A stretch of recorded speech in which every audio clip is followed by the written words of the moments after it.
Greetings, urban farmers, gardeners, and healthy food visionaries. Farmer Greg here, and welcome to the 539th episode of the Urban Farm Podcast, where every day we work together to educate and inspire you to become part of your food revolution. Wow, don't we live in interesting times? I have said for years that the most important thing that we can be doing right now is figuring out how to grow our own food. At Urban Farm U, our goal has been to share knowledge about self-reliance and connecting to our local food systems. Now, these skills are more important than ever.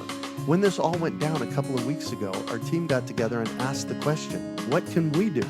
So we decided to start offering daily, live, online gardening and sustainability-related classes to provide a positive, fun, and supportive environment to learn tools that will boost morale and empower you to feel more grounded and secure. We offer them each day, Monday through Friday, 5 p.m. Pacific.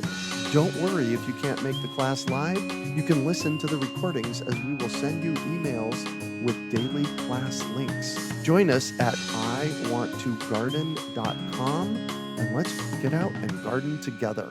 Today on our podcast, we have someone who is bringing green waste right to your driveway. We're talking with Bryan Kappa about ChipDrop. Bryan is a Portland native who combined his love of trees and technology into the ChipDrop web service. While hauling brush for a local tree company, he realized the potential cost savings of delivering these freshly chipped trees to neighbors and homeowners, as opposed to driving long distances to the dump and paying their heavy fees. Also, he knew that people loved free things. Bryan has a history of creating life hacks to combine urban living with environmental sustainability. In 2014, he was granted permission by the Portland Water Bureau to keep 2 goats and a pig on a small lot in North Portland to help clear the brush and ivy without the use of pesticides. He and his roommate also kept a composting toilet in his residential North Portland home, only a mile from downtown. In his spare time, he serves on the board as technical lead for Cascadia Wild, helping build and maintain their database of images of rare and threatened species in the Pacific Northwest. Welcome to the show today, Bryan. Are you ready to rock wood chips? Yeah, thanks for having me. Excellent. So I shared a bit about you. Can you fill in the blanks for us and share more about the path you took to get where you're at today? Yeah, so my background's in engineering and a little bit of computer science. So combining that with a job I had taken as a brush hauler for a local tree company, I kind of put the two things together and created this ChipDrop app, which helps gardeners and also helps tree companies kind of link up and connect to deliver wood chips. And I did that back in 2014, and ever since then we've been growing the business, bringing it to more cities in the U.S. and Canada, and just getting the word out about wood chips, mainly free wood chips from tree companies. And so why would anybody want to put a wood chip in their yard? Yeah, wood chips are a great resource for gardeners and landscapers for lots of reasons. I mean, plants love wood chips around the soil. The soil itself, loves having wood chips or some organic layer on top of it, kind of for some obvious, maybe not obvious, but like mechanical reasons of simply keeping the soil from drying out.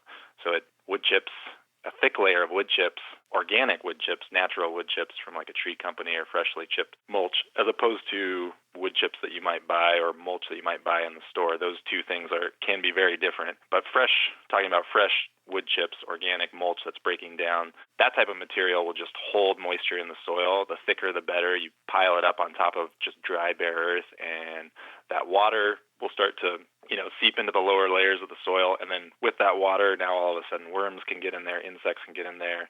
The wood chips will break down, so then you get fungus, bacteria, all these microorganisms. Anyway, it gets very scientific and nerdy, but from like a high level, even if you don't have like a science background or anything, you can understand that like the difference between just dry, bare soil, like the surface of Mars, just like scorched earth, as opposed to like a lush, kind of like more like foresty environment. It is just wood chips. It makes like almost all the difference. And I don't have a biology background, but it's pretty clear. And you can do the experiment in your yard too if you have some bare earth. Just grab, like if you were raking up leaves, just grab a pile of leaves, put it in a pile, and leave it there for a month or 2 months, and the soil underneath will just be kind of transformed almost, in a very short amount of time. So it's kind of, I tout it as like wood chips and mulch are just like a Band-Aid for the soil, and they just kind of make everything better. And you don't have to know why it's happening, but if you use it and you kind of follow a few simple steps, it'll just like transform your yard. So Yeah. A moment ago, you used the word kind of, and I don't think there's any kind of about it. When you put down 6 or 8 inches of woody mulch, especially in the desert, I don't have experience up in Portland, but I have a lot of experience with woody mulch in Phoenix, and that layer holds onto the soil, so it's not blowing away. It cuts down your dust. It holds onto the water. It acts like a sponge, and at the interface between the dirt and the woody mulch, you start getting this amazing soil. Yeah, we're in Los Angeles visiting some folks who had gotten wood chips from ChipDrop and talking to them about their yards and their projects that they're working on. And one of the ladies we talked to, Megan, she has not a very big lot, just a standard residential urban lot in Los Angeles. And, she has just packed it full of berries, berry shrubs, and fruit trees. And she is growing fruits and viney fruits and a few other varieties that she says other gardeners she talks to just can't grow in that environment. Mm-hmm. And she thinks it's a lot because of the wood chips. They just, really, like the moisture, I think is a big thing. Huge. Just being like, imagine how much you'd have to water like a plant, or how much you water your plants when it's just like bare earth. Like the soil just loses that moisture almost immediately. But with wood chips, it's almost like in a lot of cases, you don't need to water because the wood chips are just keeping that moisture in there. Mm-hmm. It's great stuff. Oh, yeah. You mentioned in your sharing about wood chips a moment ago, natural and organic. And I just want to take a pause on that and have you dig into that a little bit deeper, because you can go to nurseries and big box stores and they will sell you a mulch that isn't wood.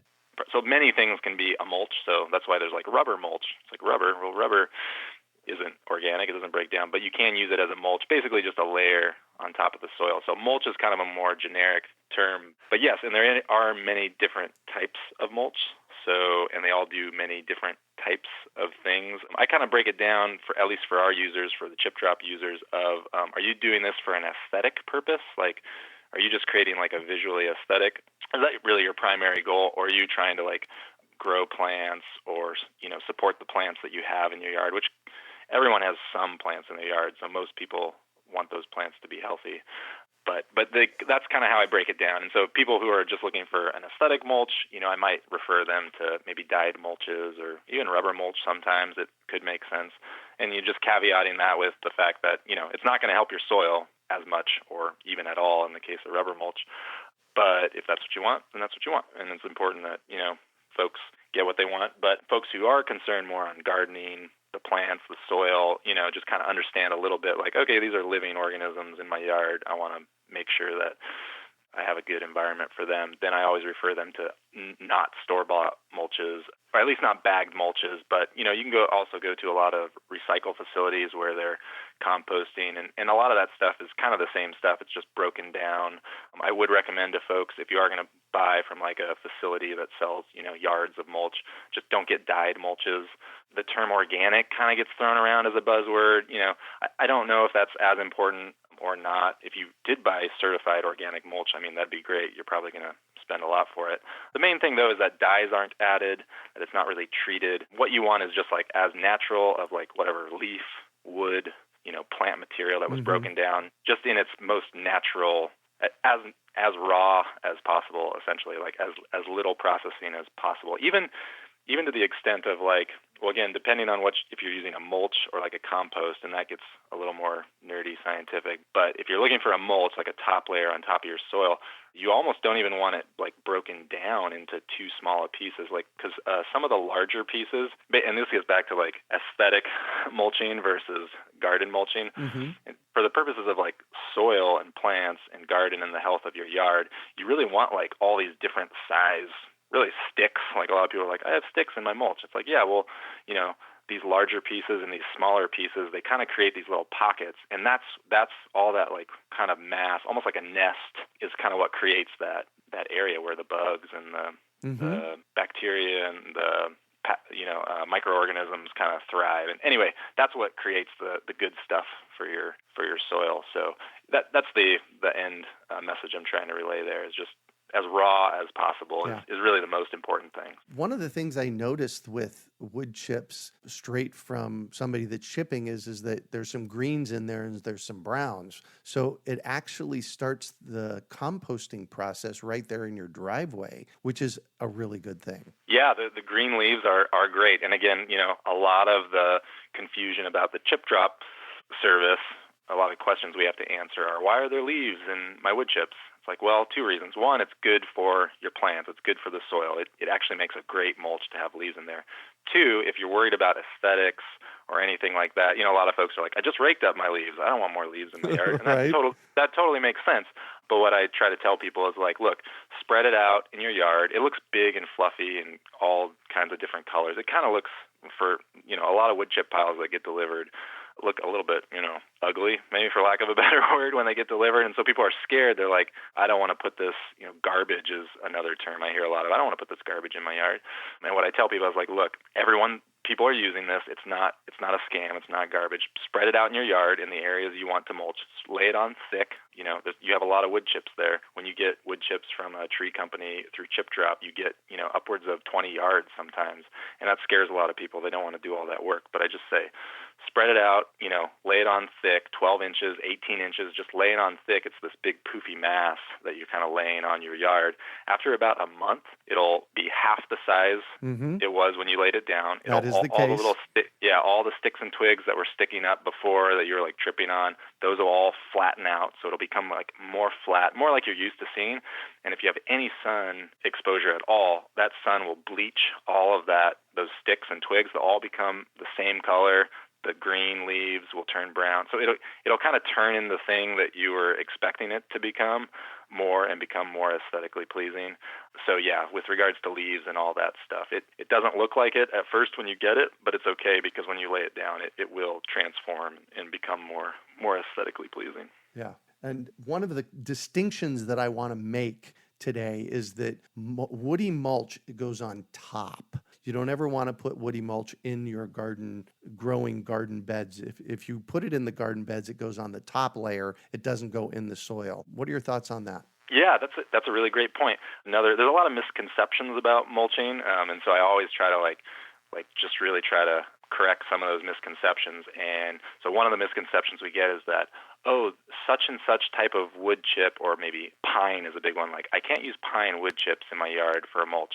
In the South, like in the West Coast in Los Angeles, nobody wants oleander, nobody wants eucalyptus. These are species where people are like, they've heard from some place or another that they can't use this wood chip as a mulch.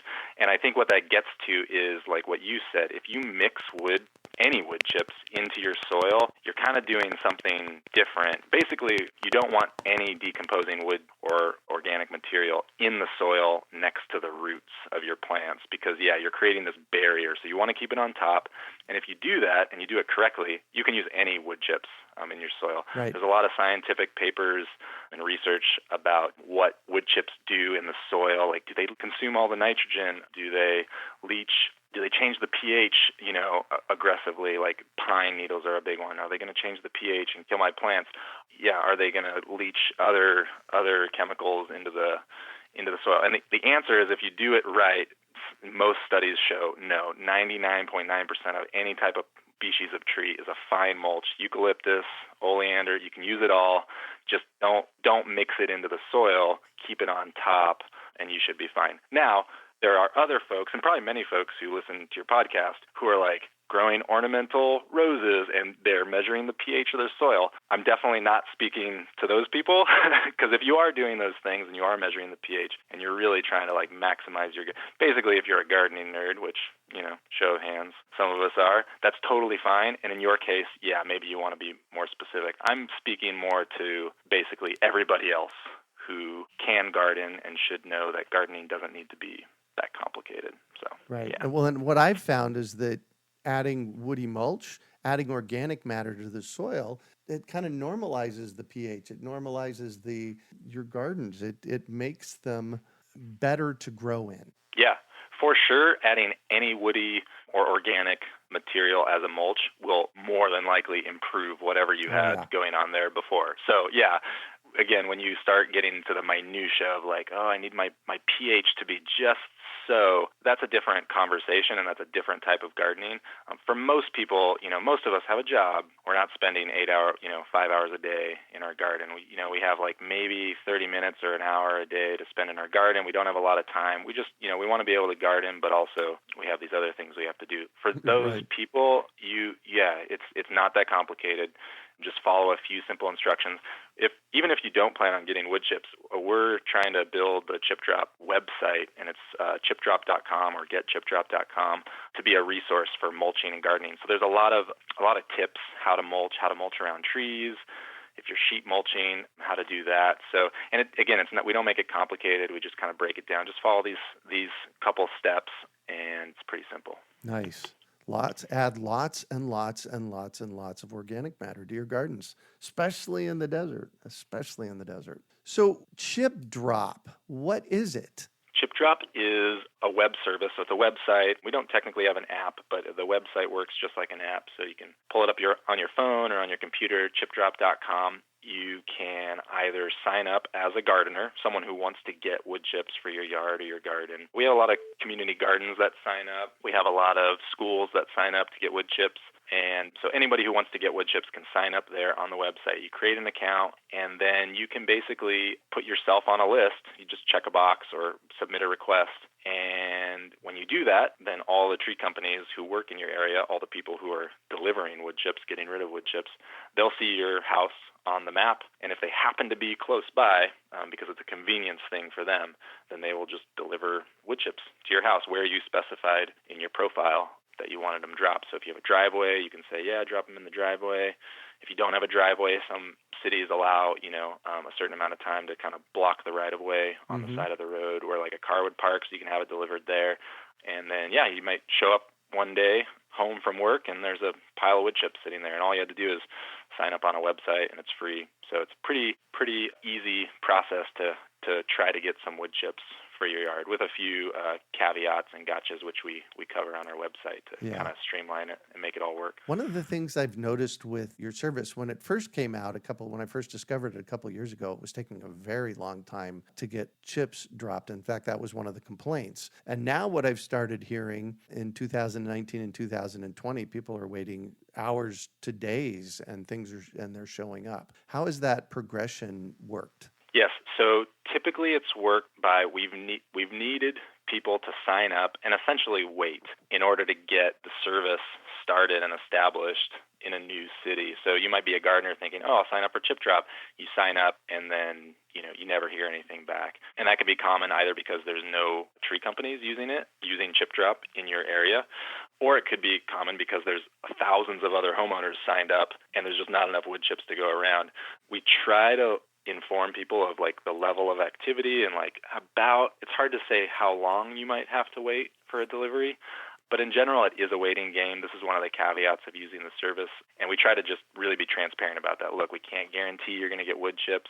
We provide a few other recommendations on how to get wood chips. So, if you signed up for ChipDrop, you might also go call a couple tree companies in your neighborhood as well. And maybe one of them will just deliver wood chips to you. And then you can take your ChipDrop request off the list.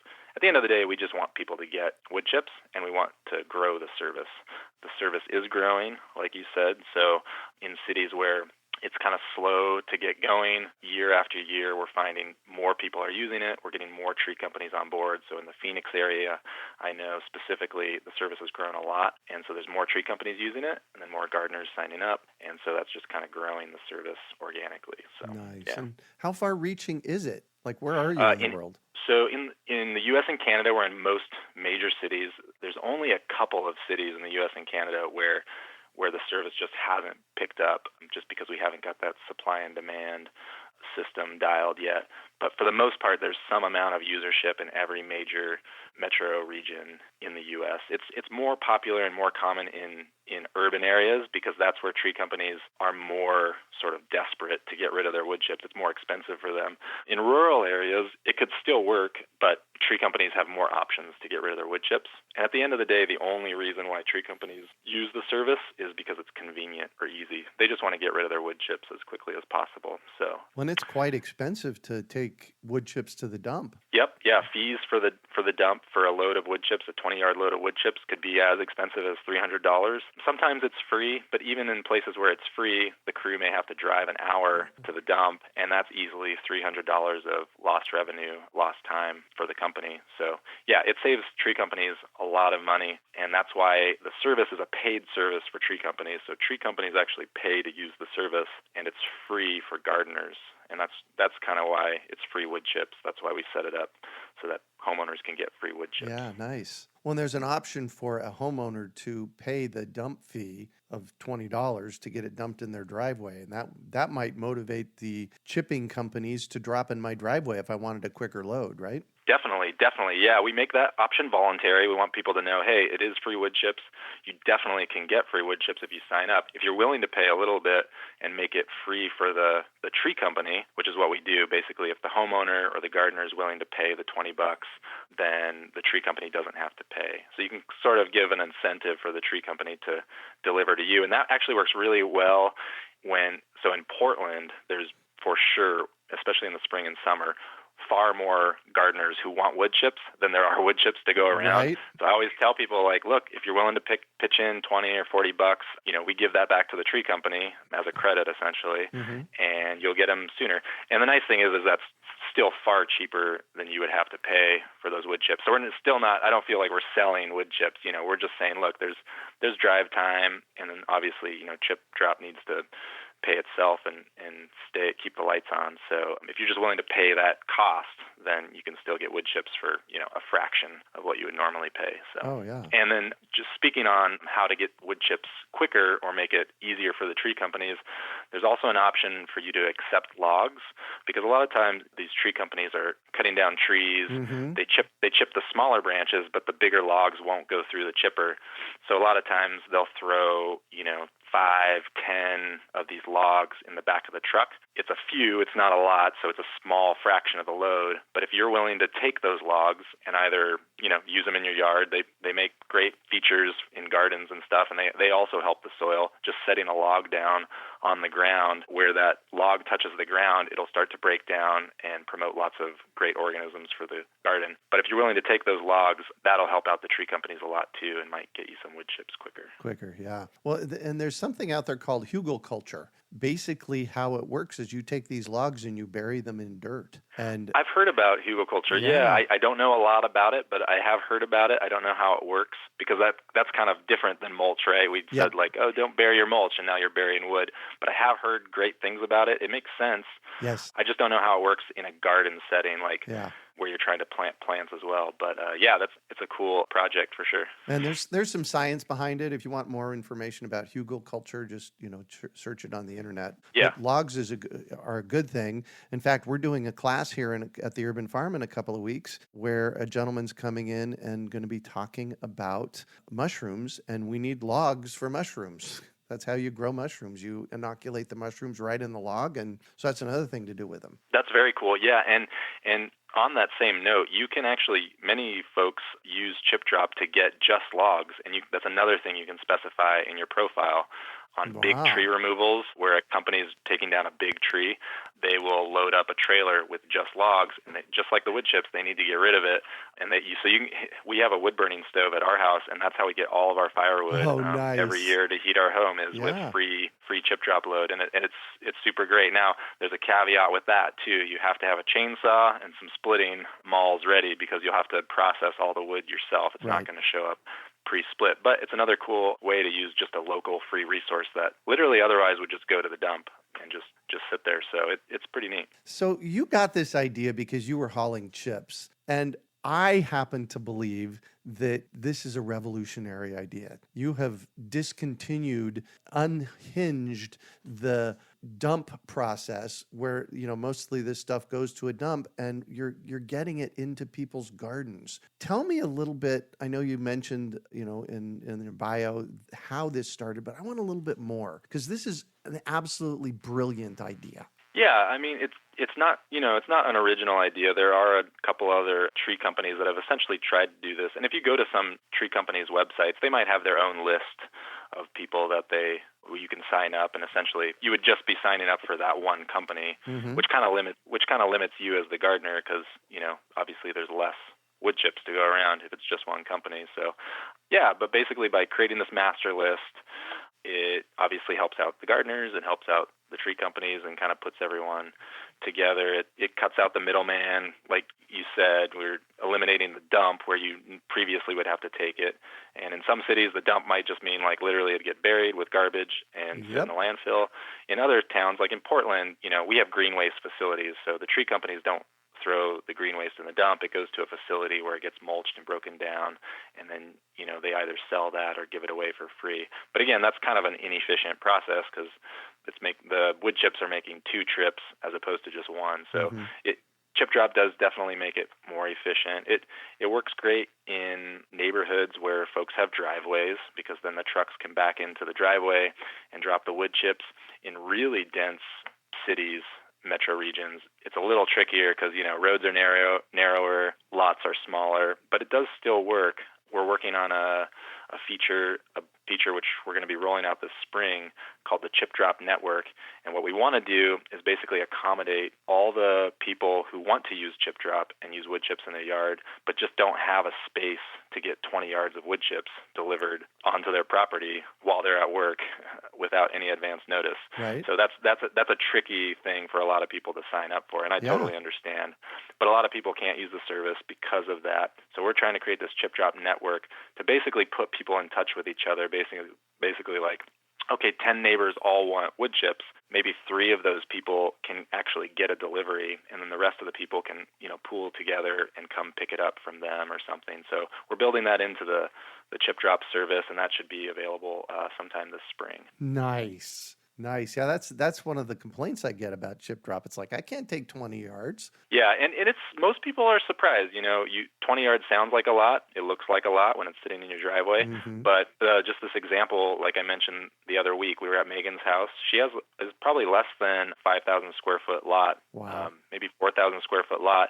She got a 20-yard load, didn't think she was going to be able to use it all, and now she just requested her second load because she spread it all out, and it went away. It disappears. You spread all that material out, especially if you're laying it on thick, which you don't normally do with store-bought mulches. If you're going to go buy bark mulch and just kind of scatter it around or pay your landscaper to scatter it around, you don't need that much because you're just putting a superficial layer on the surface. But with woody mulch, you want 12 inches because the more the better, with some caveats. But so it goes quickly.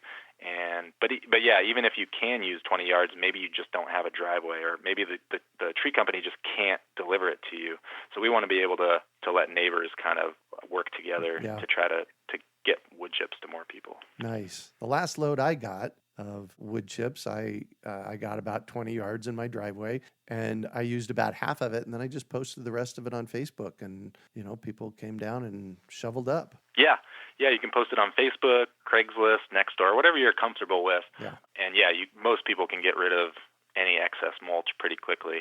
We wanted to kind of create more of a gardening community in this ChipDrop network and make people feel a little more comfortable. So not everyone's comfortable posting things on Craigslist or having strangers come to their house. So we're going to try to make it more of like a community feel and just get people together mulching. The other thing that Megan mentioned is, her and her neighbor worked together and they helped each other spread the mulch, and that was cool.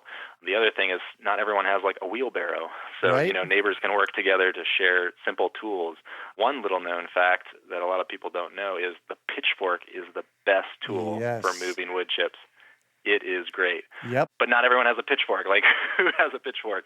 So somebody wants to get a load of chips from ChipDrop. First thing they do, they go to your website, they sign up.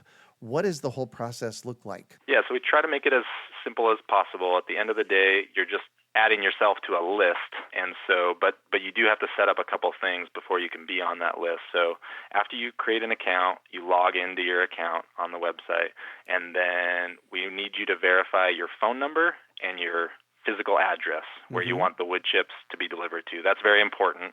It's very important you get the address right. We don't want you to accidentally sign your neighbor up for wood chips or someone on the other side of the city for wood chips. So you got to verify where your location is and where you want the wood chips delivered to. And we want your phone number verified because sometimes a tree company will show up at your site and they might just have a question. So we want them to be able to reach out to you if they need to. A lot of times they'll just deliver and then there's no problem. So we need those two pieces of information. And then we want to ask you questions about what do you want? Most people just want wood chips for mulching. Some people want just logs, like I mentioned before, so they want firewood. Or some people, might take wood chips and then add some logs in there to make it easier for the tree company. So we try to get a sense for what you're comfortable requesting, and then you leave a description explaining where you want the wood chips to be delivered. In the coming months, we're going to add a feature where you can upload a photo of your property, and maybe leave a marker where you want the wood chips dropped on your property. That's been a request we've had a lot of people make. So that feature isn't there right now, but basically we tell people to do the best you can with just leaving a description. Then another recommendation we make to folks is to leave a sign on the property, like wood chips here. That way it's really clear to the tree company. Oh, yeah. And then, like we mentioned before, you can opt to offer a donation. It's not really a donation because we're not a nonprofit, but it's essentially paying the arborist's fee, or you don't have to. You can skip that step. If you do opt to do that, we don't charge you right then because obviously we don't know if you're even going to get wood chips. But you can specify that you will pay. You input your credit card, and we'll just keep that on file. And when you get the delivery, then we'll charge you that amount. You can offer as much as $80, which is kind of the max we feel comfortable, charging people. But the idea there is we'll take $20 and then the rest we'll give back to the tree company. So that dump will be free for them, and then they'll have more free dumps. So we just give all that extra money back to the tree company. We only take $20. So yeah, as generous as you're willing to be, or like we said before, you can definitely skip that step. Over half of our deliveries are all free, so it's definitely not a scam. We get that a lot. People are like, oh, this is just a scam, but no, it's not a scam. If you want free wood chips, we are all about free wood chips. Yeah, and it's worth it. I mean, if you pay $20 or $80 for a 20 cubic yard load of wood chips, that is a screaming deal. Yeah, it's well below the market value of having that amount of material delivered. And then there is an option if you don't want any species, you definitely can list that. So, if you don't want eucalyptus or oleander, or maybe you have animals in your yard and you're worried about species. I don't know. That's up to you. We don't provide any recommendations. We always tell people most of the times it's fine. You don't need to list anything here, but we do give you that option, and the tree companies should honor that. Although sometimes they, skip over that step. But anyway, the tree companies should honor that. And if, sometimes folks have a dispute. You mentioned what happens if you have a dispute. So you submit your request, then you're just on the list. And if you change your mind later, let's say you go on vacation and you're not going to be home and you don't want to get a delivery while you're away, or maybe you've been waiting a long time and so you just decided to get wood chips from somewhere else, you just log back onto your site and just cancel your request, and it's just gone. Perfect. So you have control over keeping yourself on the list. But then you submit that request and then you just wait. You're not guaranteed any notice prior to a delivery, although we will send you an email when a tree company has sort of committed that they're going to drop.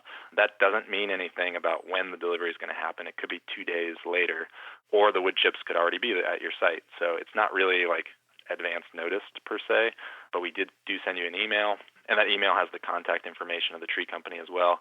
And then you show up, you have your wood chips, and that's it. And that's the process. Nice. All right. Anything else that you want to share before we transition? Oh, the complaint. Yeah. So if there's ever a complaint about a ChipDrop delivery, the nice thing about using the ChipDrop service, as opposed to just calling a tree company independently, is that there's a little bit more traceability on our system. So, you place a request, and then we can see what that request was in your history profile. So if there was a dispute, let's say the tree company left laurel and you had specified that you didn't want laurel for a specific reason, we can look back on that and then follow up with the tree company. Or if you specified that you did not want logs, like maybe you just can't move logs or you can't deal with it, and the tree company put logs in there. We can follow up with the tree company and be like, hey, look, your crew obviously like kind of missed this bit, and most companies are willing to fix any mistakes they make. Nice. And so we can kind of help out with that. Perfect. Awesome. Thank you so much for this, for the service and for doing what you're doing. I love it. Yeah. So I'm going to shift on you, and I'd like for you to talk about a time you failed, how you overcame that failure, and what you might have learned from it. Yeah, so one of my failures, this doesn't have to relate to the ChipDrop service specifically, but just sort of in like urban gardening and whatnot, and sort of using public lands or public resources or just free resources. Like you mentioned in the bio, I'm kind of always trying to make these hacks or use resources that are available that people don't know about. One example is there's this coffee roaster in our neighborhood, and a lot of people don't know, but you can drive out to this giant coffee roaster, and they have burlap sacks that you can use, and I've used those before for sheet mulching. They have coffee husks, which are it's like sawdust, but it smells like coffee, and it's really light and fluffy, so I use that for composting. Anyways, long story short, there was some property nearby us. It was on the Water Bureau's. The Water Bureau owns some properties near their water tanks that they have in Portland, and we wanted to plant some native plants in one of these properties. And so we sort of did it without asking their permission. Sort of? Sort of. And what ended up happening was that they mowed it all down. So the failure there would be working with people to try to accomplish, urban farming or kind of these agricultural goals, but working together with people. Yeah. Got to do that. And what do you consider your biggest success? I don't know if it'd be my biggest success, but definitely creating the ChipDrop service, putting it all together and following through.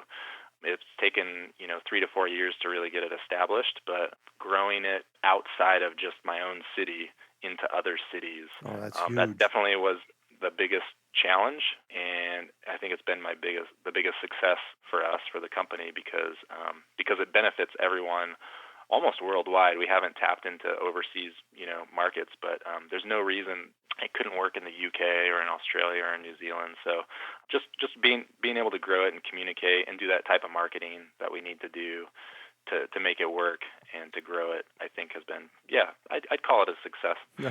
I'd call it a huge success. And what drives you? I think the main thing that drives me in particular with working on the ChipDrop service or things like that are just solving problems, taking advantage of untapped resources, and kind of just making our society as a whole just a little bit more efficient.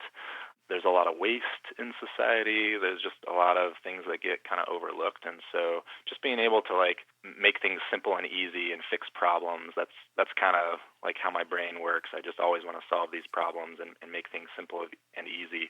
The cool thing about technology and apps and our phones and everything that we have now is that they solve a lot of problems. They make this logistical challenge of getting these tree companies the information they need to deliver wood chips directly to your house very simple. So the ChipDrop service is kind of the key in between there that makes it work. So solving problems. Excellent. And if you could recommend one book for our listeners, what would it be and why? I'm going to recommend 2 books. The first one is the Humanure Handbook by Joseph Jenkins. Even if you don't want composting toilet in your yard, it's a great book with a lot of data on composting. So if you're interested about composting, you should definitely read this book. I've never seen a book with more references and scientific charts and data. It's pretty amazing. So if you're a composting nerd, you should definitely check that one out. And then Let It Rot by Stu Campbell. That's another good book that just sort of emphasizes how simple composting can be and how not complicated. You don't need to make it super complicated. So anyway, I really like that book. It breaks it all down really simply. Excellent. And if you had one final piece of advice for our listeners, what would it be? Get out in your yard and garden and stick a shovel into the ground and turn it upside down and see what it looks like. And see if you can make your dirt a healthier place for your plants. Amen to that. Well, thank you so much for joining us on the show today, Bryan. Thanks for having me. How can our listeners get a hold of you? Yeah, so the easiest way is just to go to chipdrop.com and go to the website. We have our email there. But yeah, just ChipDrop.com. You can even just Google ChipDrop and you find us that way. And yeah, reach out to us. We'd love to hear from you. You can also find show notes from today's podcast at urbanfarm.org/ChipDrop. Hey, if you've enjoyed this podcast and are interested in listening to my first podcast series, Freshly Green from 2007, you can subscribe to support the Urban Farm Podcast. With that, you will have access to Freshly Green and so much more bonus content. Visit urbanfarmpodcast.org to find out more and to pledge your support. We hope you enjoyed today's episode of the Urban Farm Podcast. Remember to listen for tips, advice, and resources to help you on your journey with urban farming. You can find us on the web at urbanfarm.org or send us an email to podcast@urbanfarm.org. In the words of Vincent van Gogh, great things are done by a series of small things brought together. Be encouraged that with each lesson learned and skill developed, you are one step closer in the direction of your dreams.